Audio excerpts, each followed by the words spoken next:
All right. So if you want to be successful in anything, you need to have good form in thinking. As fitness and health professionals, we're all about training people to have good form with exercise technique. But really, at the end of the day, about 80% of success in anything comes down to mindset, attitude, and the thoughts.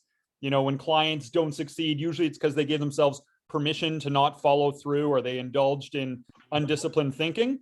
So this is going to be all about how to turn, how to build the inner strength to turn pain into power, and how to develop your ability to emerge from stressful periods stronger, wiser, and more eager for what's next. So we're going to be going into the problem powerlifter handout, and I'm just going to share screen this right now for anyone who's watching the recording.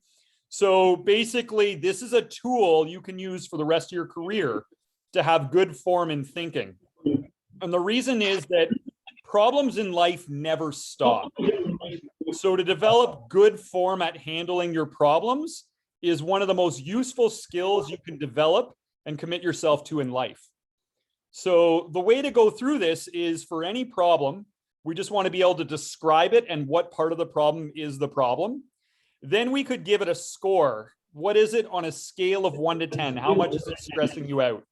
Just like weights at the gym, sometimes there's lightweight problems. A lightweight problem might be, oh, my dishwasher's not working, right? Then there might be like medium weight problems, like, oh, I woke up with a sore throat, no big deal. And then there's like heavyweight problems, like my pet cat went missing or whatever, right? So we want to be able to build up our strength and mental toughness to be able to handle some of those heavier weight problems so that we can be our best selves moving forward in life. So we're going to go through 7 questions here. Why should we be grateful? How are things not as bad as they seem? How am I responsible? What are the obstacles? What help and resources are available? What are all the possible solutions? And what should we do? And after we rep those questions out to fatigue, the problem doesn't feel as heavy anymore. And then that frees us up to have more creativity, to be able to enjoy the moment more, to be able to be more focused on what we need to be focused on. The power with a system like this is the repeatability, that you can use this literally for any problem in life. Okay, the power's in the simplicity. It's just one little handout sheet. And then the power's in the results. So a lot of times you're going to experience either yourself or somebody you help with this. They might be struggling with a 10 out of 10 problem for like a year. And then you just sit down and help them process these questions, and it can become a 1 out of 10. I was chatting with a client a couple of weeks ago, and they were 10 out of 10 stressed about moving to France. Okay. They'd been stressed out for almost a year about moving to France. We did this, and by the end of going through Problem Powerlifter, they were actually excited about moving to France. It wasn't even considered a problem anymore. But that was almost a year of suffering for nothing because they didn't actually try to lift it. So part of what we can do to add value to clients and people we care about is to give them some correctives of perspectives, because a lot of times we might give people muscle correctives for a bad shoulder or a bad hip or back, but we can also give correctives of perspectives, because when people are stressed out, mental stress can become physical stress. Mental rigidity, mental tension can become physical tension. So it actually helps us do our job better. So what I'm going to do here is I'm just going to take us through a quick example of how this might look. Okay. And I'm wondering if anyone can relate to this. Let's take a problem, and I want you to just imagine this. Imagine you got referred a client who has a really bad attitude. Okay. It's a super successful person. You know, they've been running major companies, but, you know, maybe a physio referred them to you and said, heads up, this client has a really bad attitude. You know, they can be negative and moody, and you're going to have to train them 2 times a week. Okay. So I want you to imagine that that is the stress problem or challenge. And then just write down how much that might stress you out on a scale of 1 to 10 right now, knowing that you're going to be spending 2 hours a week with this person who is considered negative and moody. Just write down your number right now, whatever that would be in the moment. You've just been given a heads up, like, from the physio, this is a problem client. All right. First of all, by show of hands, how many people can ever relate to this? Getting a client that was like super difficult. Okay, perfect. We've all been there. All right. Okay, so now I'm going to take us through the questions just so you can see how this is going to work out. Okay, the first question is, why should we be grateful? First of all, could things turn around? Yes or no? Yeah, they could. Why should we be grateful? Are we getting paid still? Yes, we are. We're getting paid twice a week, right? We should be grateful because at least we're not married to this person. You don't have to wake up next to a negative, moody person. You just have to see them 2 hours a week, right? Like, also, do people in bad moods help keep us humble? Right? It reminds us that we don't have it all figured out. There's a drive to keep improving ourselves. Also, should we be grateful because it's an opportunity to learn about somebody new? You know, they have unique experiences, they have unique wisdom and perspective that might benefit our own life, getting to know this person. And, you know, could having difficult clients give us motivational drive to fill up our schedule so that we can be more selective about who we take on as clients? Yeah, of course, right? So that's why we should be grateful. Does anyone else have an idea they want to throw out there on why we should be grateful in this situation? So let's move on to question 2 then, would be, how are things not as bad as they seem? Okay. First of all, can we still win them over? Yes or no? Yeah, we could win this person over. Are we going to die a horrible death from this? Probably not, right? It's really not that bad, even though we might act like it. And even if we can't win this person over and they're just going to be forever negative and moody, can we at least try to learn how to appreciate how they're like a real gold medal athlete at finding the negative in everything? Yeah, absolutely. We can actually learn to appreciate them in their negativity if we want. They can be like a Seinfeld character, right? Like, now the next thing we'd want to figure out, next question we'd go through is, how am I responsible, right? First of all, can we figure out what motivates them? Can we figure out what gets them into a good mood? We're responsible for both of those, right? Also, true or false, people treat you the way you train them to treat you.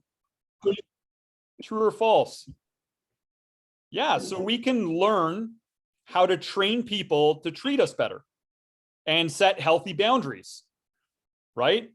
Right. And we can also figure out all the things that put this person in a better mood. I'm using a specific example here because I had this situation, okay? And the client that I had, one thing that put them in a better mood was meeting new people. So because they're a successful business person, anytime they shake hands, all of a sudden they put on this big smile and everything. So anytime they're about to get negative, I introduced them to one of the trainers, and immediately it flipped their state into a good mood. And then I would keep doing it and introducing them to people they'd already met because I was flipping them into that, you know, meet new people mode. And then eventually it became a joke. And then he and the trainers would kind of joke about how nuts I am. But at the same point, he'd be in a good mood. So it worked. But I was able to figure out, you know, that's what helps flip the switch on him, right? Also, we can figure out, what do they like? What are they passionate about? How many people here, by show of hands, when you get a new client, you ask them and you write down what their hobbies and interests are? How many people here? Yeah, great, great. So it's a key thing I find to try to cater the conversation to be more enjoyable for the client. I take it on as a personal challenge to learn more about whatever their passions and hobbies are to make the conversation more relevant to them, right? So in this case, this person was really passionate about tennis.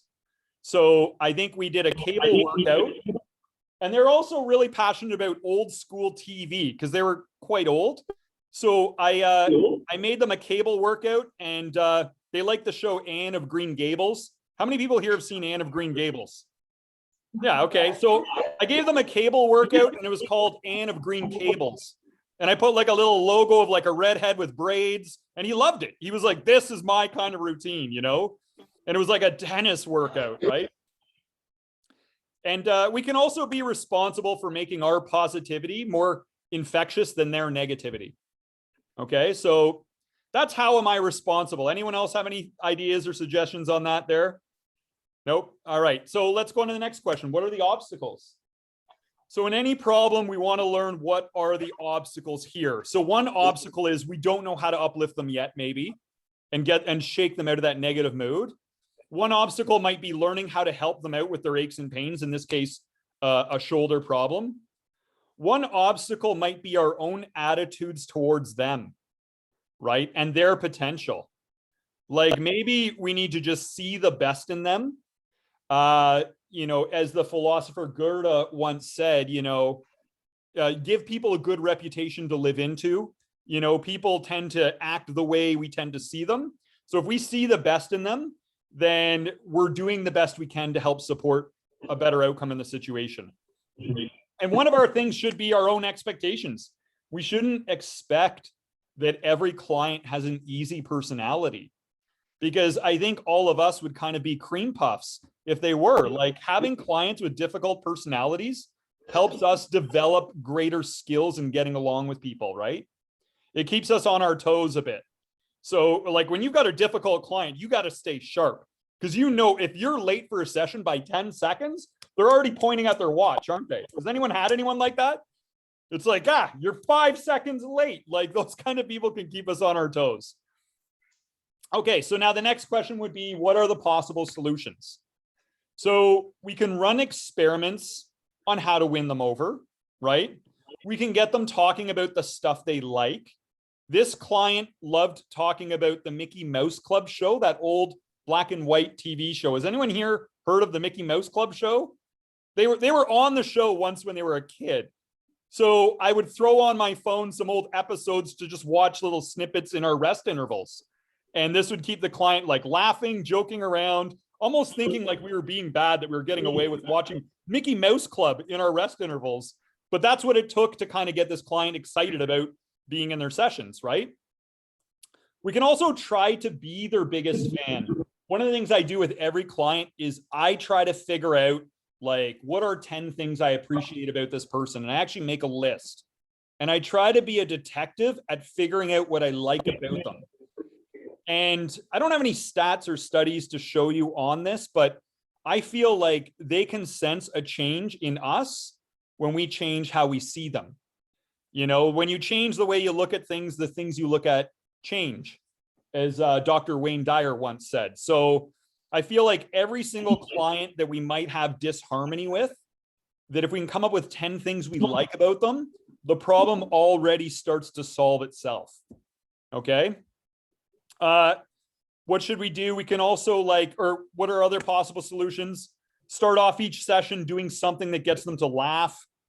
And then we go into the next question. The final question is, what should we do next?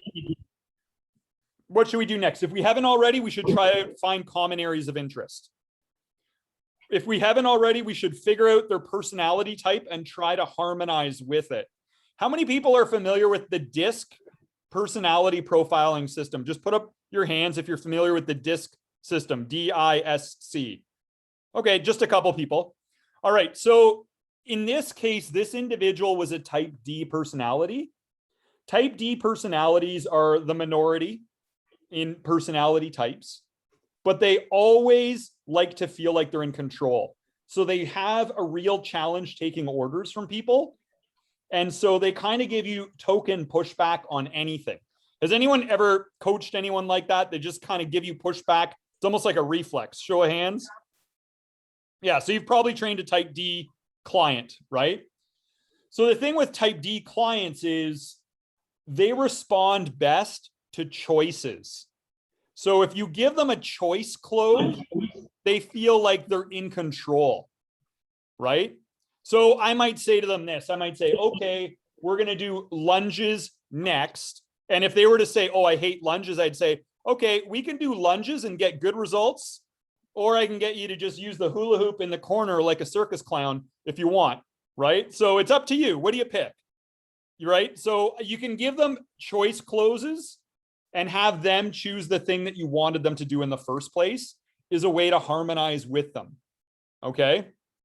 So I had a client who was like, and this client in particular, he didn't like switching up his routine. And sometimes you need to progress the exercises. So he's like, I don't want to change the exercises. And I'd say, you have the choice. We can keep the exercises the same all the time and get diminishing returns, or you can allow me to give you the next logical progression and get a greater return on your investment. It's up to you. You have the choice. And then you say, okay, progress the exercise. right? But that's a good way to harmonize with that personality type, is always give them choices. And that way they always feel like they're in control. So, and then another thing we could do is we could just treat this whole thing as an educational experience designed to awaken our higher potential to harmonize with other people. So we could also look at it that way. And then when we look at it that way, it becomes kind of like an exciting experiment when this person shows up. Okay. So, and in this case, I'm giving you an actual situation. This client I did have referred from physio. I was told they were a problem client. I ended up training them for years, and they were like my best client. They were literally like so gracious, so funny, so wise. And, but they had a reputation for being a complete jerk to everybody except me. Like, to me, they were just like, we totally got along and everything else. But I approached it by doing these questions the minute I got the client, and I was able to figure out a way to get along with them and get their respect like right away. Okay. And then after that, it was more than worth it. And everybody loved when this client showed up. He went from being like somebody who came in like a Scrooge from A Christmas Story to being like everybody's favorite rock star client when they showed up. So I trained him for years until he ended up moving away. But yeah, it was literally like taking a case of somebody who at the outset might have seemed like they were going to be your worst client and ended up becoming best client. Okay.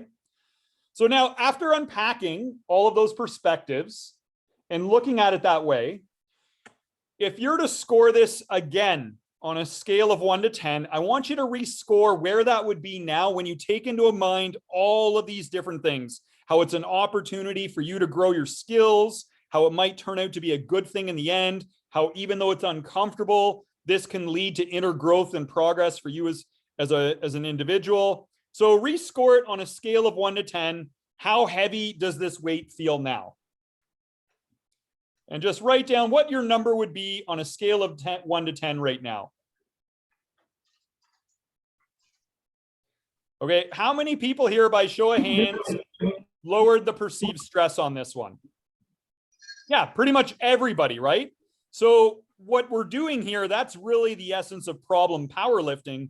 In addition to lifting just the weights in our life to get better as fitness professionals, we also want to lift the weight of the stresses that keep us from being our best self and being most present with our clients and everything else. Now, this one was kind of like a lighter weight problem, but what I'd like to do now is transition into a problem that's probably going to be a bit heavier, but something we can all relate to. Okay, does that sound good to everybody?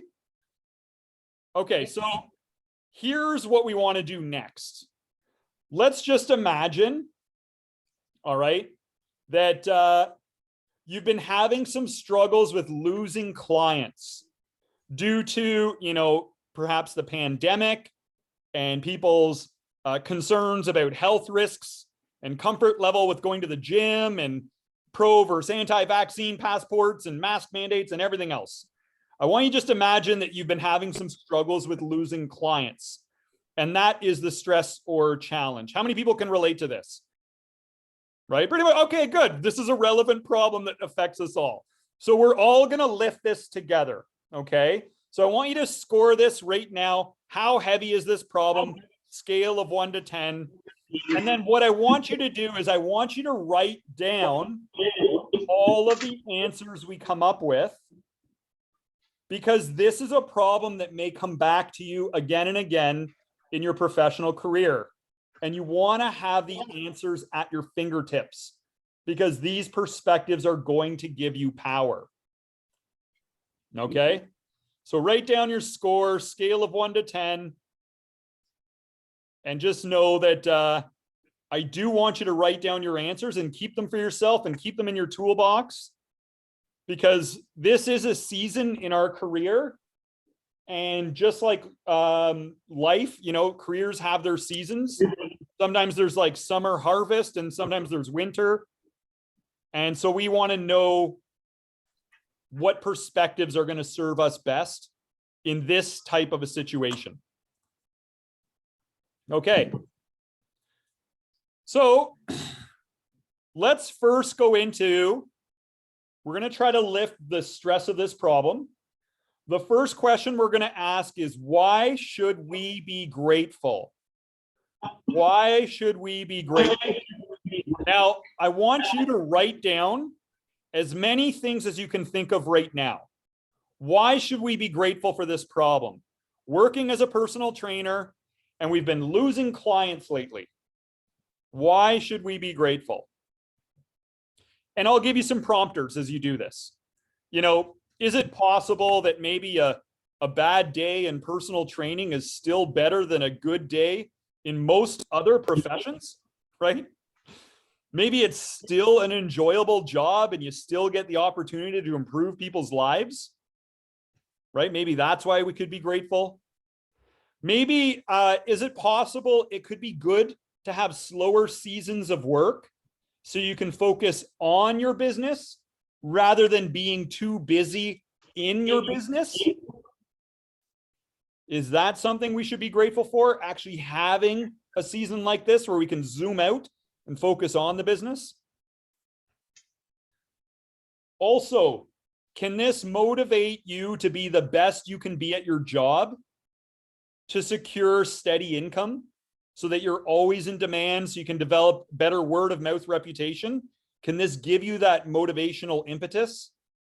Maybe we should be grateful for that. It's uncomfortable, but it's going to drive us to better ourselves, because wisdom itself can be the best form of security professionally. And if we use this as an opportunity to level up our wisdom, we have more to offer people, more solutions and perspectives, right? Also, you know, do slow seasons of work free up time so you can devote yourself to self-improvement initiatives like reading books, taking courses, maybe job shadowing other trainers, or taking each other through workouts to learn different styles, or maybe even taking on the odd pro bono case study client. Like, can this be used as an opportunity to devote yourself to self-improvement initiatives? Maybe that's an opportunity to be grateful too, right? And if we keep improving more and more, eventually, is it possible you'll be so good and in such high demand that unstable income won't even be a problem or concern anymore? Is it possible you can reach that point when you become the highest potential version of you? And isn't it uncomfortable moments like this that drive us to want to get out of this uncomfortable situation by being a better version of ourselves? Also, does this problem motivate you to become more efficient in budgeting? And maybe that's a skill set that will benefit your life in the long term. To become more efficient at budgeting, right? I was reading somewhere that millennials spend more money on takeout coffee than they do on their retirement plans. That the average millennial spends $3 a day on coffee and like $1, if that, on retirement plans. Something to think about, right? And you know, why else should we be grateful? How about this? As much as we might not like this, does this give us the opportunity to strengthen aspects of our character, like our patience, right? And if we want to be more successful in the long term, will we need more patience? Does it help us strengthen our sense of creativity and resourcefulness? And if we want to go further in life, won't we need more creativity and resourcefulness? And does it strengthen our humility? That maybe we're not as good as we thought and there's an opportunity to be better. And just being self-honest about that can be a good foundation for self-improvement moving forward. Right? So maybe there's a really good opportunity to strengthen aspects of our character. So that's why should we be grateful? Why should we be grateful for this moment in our career? Does anyone else have anything they want to add to that?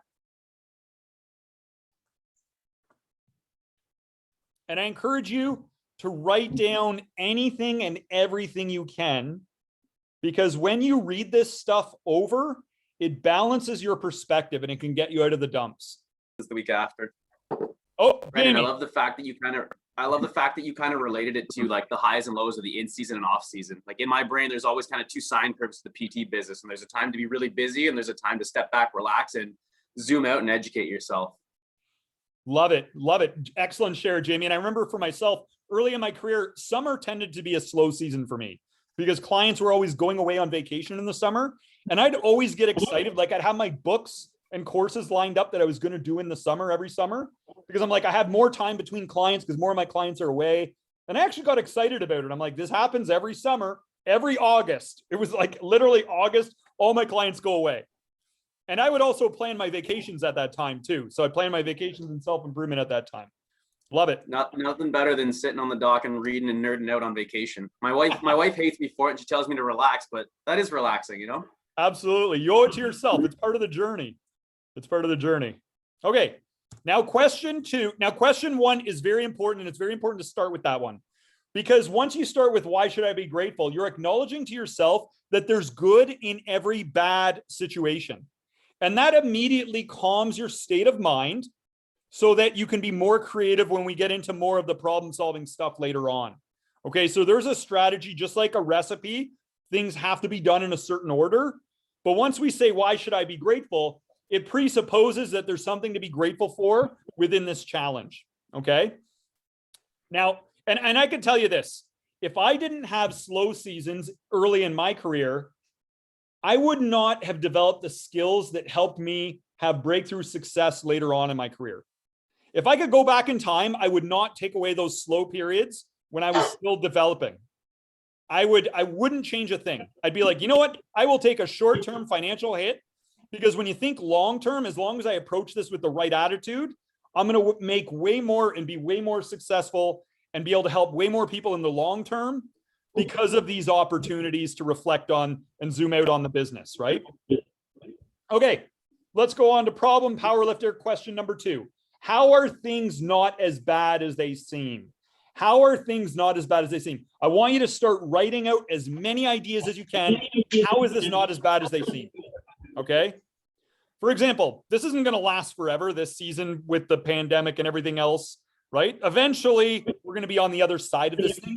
No pandemic in human history has ever lasted. They've all reached a time limit, all of them, right? Also, do other people struggle with this type of problem? Yes or no? Do other people struggle with this? Yes. And that means that there is a whole buffet of answers out there and solutions across all industries. We're not even the only industry that's had to deal with this.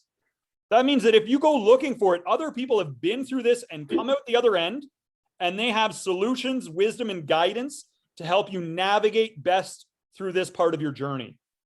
That is really encouraging to know. This is not a unique human problem. All you have to do is be motivated enough and put in the effort to find the perspectives that will help you find your way out of this, right? Also, we live in a country, we live in Canada. If you don't make money, doesn't the government step in and give you assistance and just give you money for free? Right? Like we live in a country that does that. Like we have a safety net. It's called the government. Like back in earlier human history for thousands and thousands of years, people didn't have that. You're out on your own, right? If you can't, find your own way to eat and feed yourself, you're out on your own. Here we have a safety net, right? And the government's proved that time and time again. So also, how's it not as bad as it seems? Okay, we lose income when we lose clients. I get that. But isn't it also possible that when we gain clients, we gain income? And that any day we can always gain new clients, right? I know every week, and I've been in the industry for 20 years, every week I get new messages on my phone from people through word of mouth or people that I haven't talked to in a long time that are looking to connect with me for training. I don't have to do anything. I've just been in the industry so long, word of mouth, that I can always gain new clients just not doing anything. If you stick it out long enough and if you show your value long enough, right? So that can always happen any day. Somebody can reach out to you. Multiple people can reach out to you any day. So it's not as bad as it seems. Also, think about this. I want you to imagine you had all the same original clients you started out with in your career, and there was no new ones. What would be the worst possible outcomes of having to have the same original clients from your past the whole journey of your career? Wouldn't things get a little bit boring or stagnant? Like, isn't client turnover part of what keeps it refreshing and new and exciting because you have new challenges to solve, new obstacles, new personalities to harmonize with, right? You get to learn about new perspectives on life from people from diverse backgrounds, right? Like this adds to the flavor. Client turnover is absolutely a positive in our career. I'm glad that there's client turnover. It would be so boring if it was just the same, 15 people for 20 years, right? Like this is actually a good, refreshing thing to have. There are positives to it. New conversations, you learn new things, you have different experiences. It helps you round out your skill set because you'll get clients that have knee problems. Then maybe later on you get turnover. You get clients with ankle problems. You get some turnover, clients with shoulder problems. You start to build up a more robust toolbox. So how are things not as bad as they seem? You want to write down as many perspectives as you can so you can look back on this and review this when you go through it, because you don't want to sink into that mental darkness of hopelessness and despair and everything else.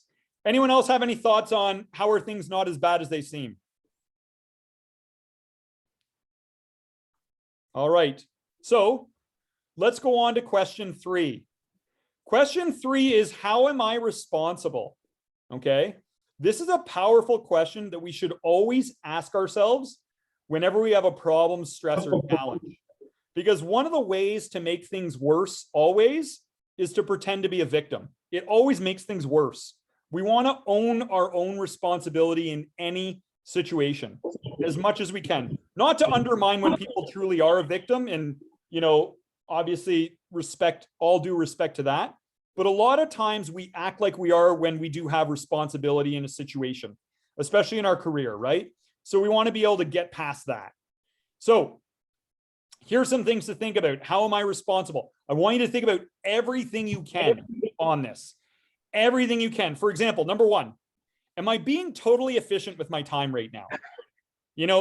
Could I be more efficient and do more things that help me be a better person, and maybe less procrastinating, and maybe less low quality time, just flipping through social media or watching stupid TV, or low quality social time, hanging out with people talking about the same dumb stuff every time, right? Like, could we learn to say no better to other things that are taking up our time, right? So how am I responsible? You could even do an efficiency audit on your life. Just like food journaling, write down everything you do in a week and what kinds of things are moving you forward, scale of 1 to 10, score it. And what things are actually like holding you back, right? Maybe you're exposing yourself to some negative influences. Maybe you're hanging out with people that are just like give you mental junk food. Like they just like complain and stuff, and it kind of gets to you. And then you start to absorb their thought habits, right? So maybe we're exposing ourselves to negative influences that are making us feel more hopeless about things, right? So maybe we're responsible because we've been indulging in unresourceful mood states. So maybe instead of thinking about solutions, we keep thinking about the problem. And that doesn't really help us move forward. In that way, we are responsible for how things are right now. Because if we're stuck in problem-focused thinking instead of solution-focused thinking, historically, that just makes things worse. We're just doubling down on the negative, right? So rather than complaining, despair, and hopelessness, maybe we can start thinking about the solutions, how we can be more grateful, where we can take responsibility, and we can get strategic with this. Because right now, this is the battle of your life. Your stresses are the battle of your life. And we want to be able to turn that pain into power by using these questions. This is how you think with good form. And you want to do this for all the weights in your life, and you want to take this seriously, right? Just as we teach people, it's important to have good form and exercise so you get results and you avoid unnecessary aches and pains. We all need to have good form in our thinking so we get results and we avoid unnecessary aches and pains. And we need to see the value of that. So maybe that's how we can be responsible. We can pay more attention to our thinking form and then correct ourselves or ask somebody to spot us. Be like, hey, if you ever see me just like thinking in a negative circle, call me out, man. Help me correct my form, right? We can get spotters just like in anything, right? So Also, I would say this, could we have applied more effort to overcoming this? Have you really given it your absolute best? Have you really put in a 10 out of 10 effort to overcoming this? Or has it just been a half-hearted effort? We just kind of complain, we don't like it, but we're not up all night chugging pots of coffee trying to figure this thing out, right? And I'm going to tell you that in my career, what I did was I would do that. If there was a problem, stress, or a challenge, I'd be like, right now, this is the most important thing in my life, because if I don't lift this, it will weigh me down for months. So I would treat it like an urgent project in school, and I would put pen to paper with these questions. And then immediately I would have the wisdom, perspective, and the game plan to overcome whatever it was that was holding me back in my personal training career. And I would encourage you to take the same path, because the people I know that didn't do stuff like that ended up not having as much fun and not being as good of a version of themselves as they could have been. So that's going to be one of your challenges in your journey, is to take that side of things seriously, the mental fitness. Okay, so that's how am I responsible? And maybe we could have seen this coming. Maybe we should have prepared. Maybe we should have beefed up for more virtual training, or more training with less equipment, and people workouts they could do from home. If they're unsafe with coming to the gym, and planning out more resources on that. Maybe we could have planned in advance for situations like this, and maybe that's how we're responsible. Maybe we could have been more prudent. Who knows? So anyway, write down as many things as you can for how am I responsible. As many things as you can. We could have even asked more people. We all know somebody who's been in this industry longer and has been through seasons like this. And we could just ask them, hey, what do you do when it's the winter season in fitness? When clients aren't coming in as much? How do you make the best use of that season? Right? And we're all going to talk about that as we continue this discussion. So, number 4, we need to get on the radar. What are all the obstacles? What are all the obstacles? For example, an obstacle could be a mindset that your clients have, or your potential clients have. Maybe they think things aren't very safe right now, and they have some unrealistic fears. And maybe we just need to alleviate that and provide them some information to put them at ease. So maybe that's one of the things that's getting in our way. Maybe there's some obstacles with quality of service. Maybe there's an opportunity to add more value. And that's one of our obstacles. We're just not adding as much value as we can. Maybe we're good at like fat loss, but maybe we're not as good at getting people out of aches and pains. And maybe if we were more skilled in that dimension, that we have more to offer our clients, because aches and pains come all the time, especially with people sitting all the time these days, right? So maybe we can think about how to round out our services to have more to offer. Maybe we can specialize in training people for running now that the weather's getting nicer, or cycling, and add a few specialized skill sets into our offerings. Right? Maybe our obstacles are maybe we have too many commitments and too many hobbies that are taking up our time. Right? So Warren Buffett and Bill Gates have said that the number one, in one word, what helped them be most successful was focus. Focus was the number one thing that helped them be most successful. And Warren Buffett would say to all of you right now, Warren Buffett would say, write down the 24 things you want to achieve in the next time period. Okay. He would say, write down the 24 things you want to achieve. Okay. Whether it's, you want to be able to win the championship in your league bowling, whether you want to, learn to play the guitar, whether you want to, add 5 pounds of muscle, whether you want to, take some educational course, whatever it is. Okay. Then out of that list, you pick the 5 things that are most important to you. The 5 things that are most important to you. And now you have 2 lists. You have the 5 things that you must do, and all the rest, the other 19, you want to label that category avoid at all costs. That's what they say. They say successful people know how to say no to more things than unsuccessful people. So they get pulled into too many social commitments they don't have to be at, too many time wasting things, right? So perhaps there's an opportunity to see some of the obstacles in the things we're saying yes to that are kind of holding us back from evolving.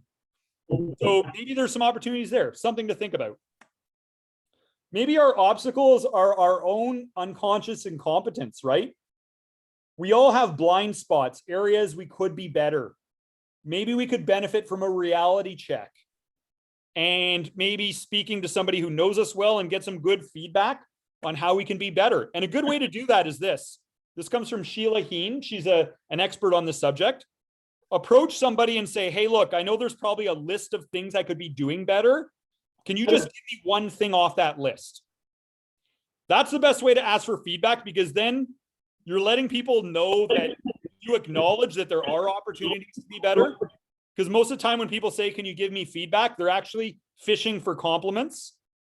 And so when people give them feedback, they get upset and defensive and make excuses and stuff. So if you ask in that way, you're more likely to get breakthrough wisdom and see some of your own blind spots on where you're not perfect yet, right? They might say, hey, you could be more punctual with your clients. If your clients, if you're 5 to 10 minutes consistently, your clients really notice that and they don't feel valued.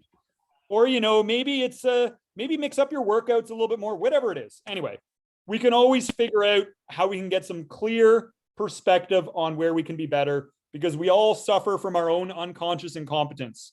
We all don't know what we don't know we're not doing perfect yet, okay? So that's figuring out what are the obstacles. Now, number 5 is what help and resources are available. What help and resources are available if we've been losing clients, right? Is there a mentor you could speak to? Maybe someone in the industry you could speak to. Maybe there's a coach. Maybe you could speak to your manager about it. Hey, I'm wondering if you can help me with some empowering perspective on this situation. I've been losing clients. What is your success formula for me if I'm in this situation? Maybe you can speak to colleagues. What are some of them doing? How have they gotten through this season best? Maybe you can get some feedback or advice. Maybe you can just go online and Google it. Maybe you can read books on it. I've done both, by the way. I'm going to try to simplify everything necessary I've learned from doing research on this subject for you, but maybe there's new information that's come out. So what help and resources are available? There's always help and resources available, so we should always be encouraged about that. We should always be excited, especially in this modern age where you can literally over the internet connect across the world and across, time and space and just see what kind of solutions are out there. Okay. Now we're going to go into number 6. What are all the possible solutions? What are all the possible solutions? This is one of the most important points. Okay? And I want you to write down for yourself personally. I want you to write down what you can do here. How can you take advantage of this time and maximize some of your core competencies and specialize further in the things you do best? Maybe you prepare people for fitness shows. Maybe you can get more skills and more experience and perspective on that. Maybe you specialize in powerlifting. Maybe you can use this, and in your off time, you can do more research and training and experimentation with different protocols, right? Maybe you like getting people out of aches and pains, and you can learn more skills on that right now, right? Here's another question. How can you provide exceptional service and go the extra mile for your current clients? For your current clients, can you do an event together with your clients?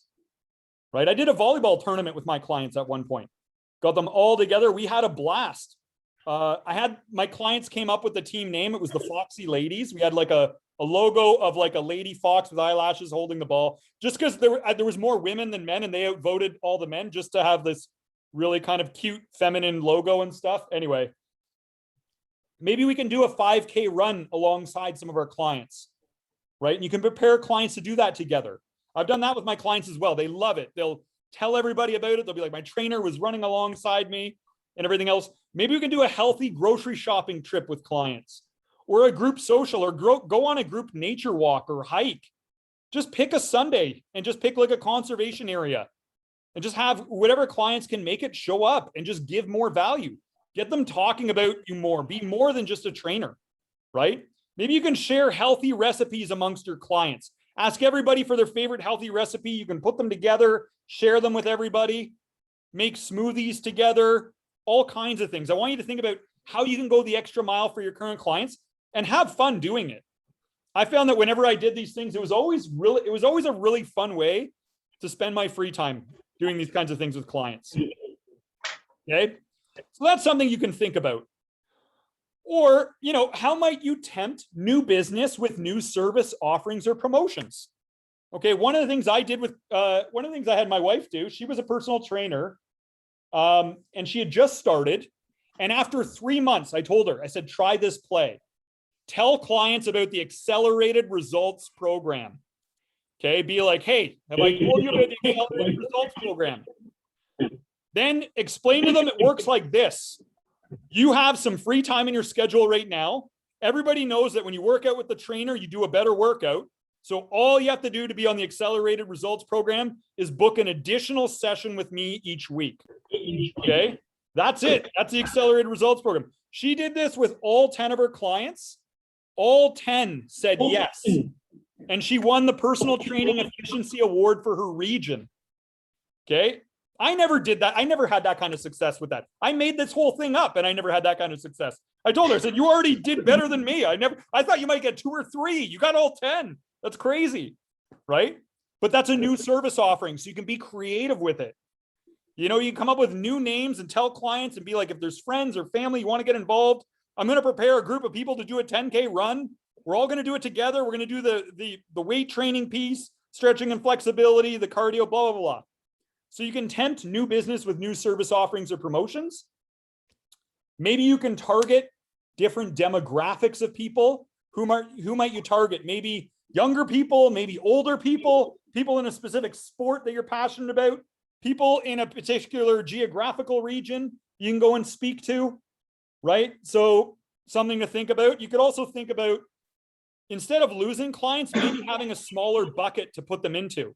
So this was something I did. If clients couldn't meet me every week, I made a once a month program where they come in and they train with me once a month. And I set up a new program and just do some basic fitness testing. And I just charged them 2 personal training sessions for that once a month session so that I could keep people, I could put them into a smaller bucket instead of losing them all together, right? So you might think about, how might I do that, right? We could also think about, maybe I can budget better to reduce financial pressure. How can I budget better to reduce financial pressure? Maybe instead of buying books, I can go to the library. Maybe I can eat out less often. Maybe I can eat tuna and cottage cheese for protein instead of steak, right? There's some cheap protein options on there. Maybe do an alcohol-free month to cut back on alcohol. Maybe go buy discounted clothes and items. I know a trainer that was going to like Value Village and just getting secondhand clothes for the first 6 months and nobody knew. They're spending like $5 or $10 on like pants and stuff like that, right? So, and then if you're thinking about how to budget, here's some things to consider. Am I spending more than 25% on rent? Am I spending more than 25% of my income on rent? If so, then it's out of proportion. Okay, so I'd encourage you to ask yourself that. Am I spending more than 10% of my net income on entertainment? If so, it's too much. Am I spending more than 5% on vacations? If so, it's too much, right? And ideally, you want to look at spending about 10 to 25% on personal growth, because wisdom is your best investment. So those are some basic budgeting parameters to have, okay? And so those are some solutions we can think about. Write down anything and everything that applies to you. You want to brainstorm this up for yourself so that you have so many different things you can consider here, okay? So many different things to consider. Now, another thing is, next question, number 7, what should we do? What should we do? So this is where we have very specific action steps now. We just take a look at everything we did, make some specific action steps. 1, I'm booking my vacations on the slow times when clients don't need me as much, so I don't miss as much work. So when I vacation, it's when all my clients are vacationing, right? Maybe I can, number 2, I might say, maybe I use slower time to take care of myself better. Maybe I do like my dentist appointments and cleaning and organizing around the house and researching opportunities and other self-care initiatives now that I have more time. Maybe I can use this free time to connect more with friends and loved ones and meet up with people and go for some walks outdoors, right? Since I'm not as busy working, maybe I can build more of my online or social media presence on TikTok, Instagram, whatever that might be, and divert more of my, maybe a website. Maybe I can start getting strategic on collecting testimonials. Something to think about. And then I think another one that's most important of all is to remember my why. So it's very easy in moments like this to get discouraged about our journey. And it's important to remember why you got into this profession in the first place. And I want you to write that down. Why did you decide to do this in the first place? We need to remember your why. You know? And I'll give you some prompters. Is this a new and growing industry? Yes. Doesn't that make it kind of exciting? And those who are sticking it out are going to be like the pioneers of phase 2 of personal training in modern human history. Like we're all going to be bonded in that, going through this shared challenge together. Another thing, do you get to make meaningful connections with other people in this job? Yeah, of course you do. Like there's other jobs like paramedic where maybe you help somebody, but you don't get to make a meaningful connection after the fact. Like you just meet people briefly and help them and that's it. Here we get to become more of a part of their story and their narrative. Are the job challenges stimulating and interesting? Right? We get all kinds of different challenges, mental and physical, with clients. It's like fun problem solving, right? It's kind of like a party game, right? Does this kind of a career provide an opportunity for ongoing learning and skill development? Absolutely, right? Very few jobs kind of have it to the same wide open degree we do in fitness, because you can specialize and learn about so many dimensions of people, eating, healthy lifestyle, various forms of exercise and exercise tools, various forms of motivation. There's so much you can keep learning about, right? And can you meet your basic income needs in this profession?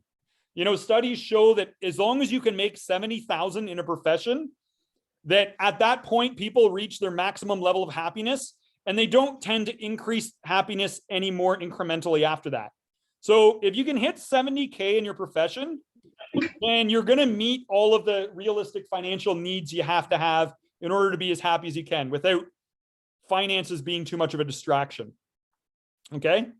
Can you have a really fulfilling life in this profession? Imagine you did this for the rest of your life. How many people you'd be able to help? How many fulfilling experiences you'd have? How many people would say, I'm so much happier because Colin came into my life and helped me see things different, or Mike came into my life and helped me believe in myself and helped me keep up with my kids again and get young and fit, right? So does this job also motivate you to be at your best, to set a good example? So it creates good personal accountability as well, right? We have tons of opportunity for creative expression. You know, you get to leave your unique mark on the industry and so many lives and the people you interact with. There's flexible work hours. If there's something really important, you can always move your clients around. Like, not many jobs have that, right? There's also very fun, motivated people. There's so many jobs where everyone's just rigid and negative. Like so many professions here, everyone's generally really happy to be here, right? And there's so much variety. Like every client is just a puzzle to be solved. So, and you get to work in an adult playground. Like just open that door and look around. That's an adult playground, right? And basically all of you get to hang out in your pajamas. Like your work clothes, instead of it being tight, stuffy dress clothes, you're hanging out in your PJs all day. Like, how cool of an opportunity is that, right?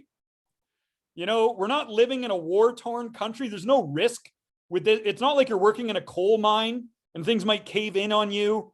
Like, you're not working as a police officer and putting yourself in danger. Like, this is a very safe profession, right? And you get to have so much creative opportunities to express your unique self. So write down all the reasons why you're happy to be in this profession and remind yourself of that. Okay. And remind yourself of why you're a good match for this. Like maybe you have a passion for learning and fitness and health. Awesome. That makes you a good match. Maybe you have good people skills. That makes you a good match. Maybe you have passion for this type of content. Maybe you enjoy working with people. Maybe you're creative, adaptive, positive. Write down all the reasons you're a good match. And then take a look at all this stuff and ask yourself, is this unique opportunity in all of human history to be a personal trainer at this time in human history? Is this a unique opportunity that's worth sticking it out when times get tough? Right? Is this worth facing some of our fears and doubts at times? Is this worth investing ourselves and giving it our best shot to become our best selves? Is this worth just putting all of ourselves into this and going full out? Because the better attitude you have towards this profession, the more likely you are to do the right things to succeed. And if you do the right things to succeed, you're going to have a lot more fun and you're going to have more success. Attitudes lead to actions. So if you can discipline yourself to have good form in your attitude, you will naturally have good form in taking the right actions to succeed and become stronger because of times like this. That's what Problem Powerlifter is all about. It's turning your pain into power. And you don't just do it for this, you do it for anything in life. That's the essence of mental toughness. So the situation we're all facing right now in this unique time for our industry is that, this situation offers a powerful combo of desperation and drive, which are both vital qualities for any successful person to refine their craft. Right? This can be a privilege, not a problem. And this can be happening for you, not to you.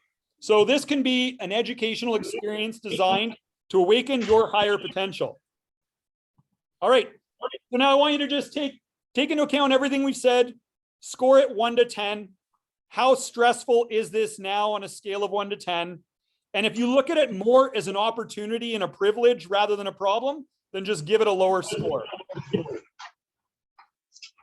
How many people here, by show of hands, were able to lift the weight of their problem? All right, pretty much everybody. Perfect. Well done. So I want to encourage you to use this moving forward. Whenever there's a problem, stress, or challenge, practice doing it daily, just like you'd practice technique and exercise. Give yourself, as a gift to yourself, practice doing this once a day for 7 days in a row. If there's a problem, stress, or challenge, take yourself through the 7 questions, rep it out to fatigue, and see for yourself how fulfilling it is to do this with your life and your career and to be able to turn pain into power. Because like I said, problems in life don't ever stop. So developing the skill at overcoming life's problems is probably one of the most useful things you can do and commit yourself to. And right now, as we discussed, we all have more time for that. So there's not really any excuse.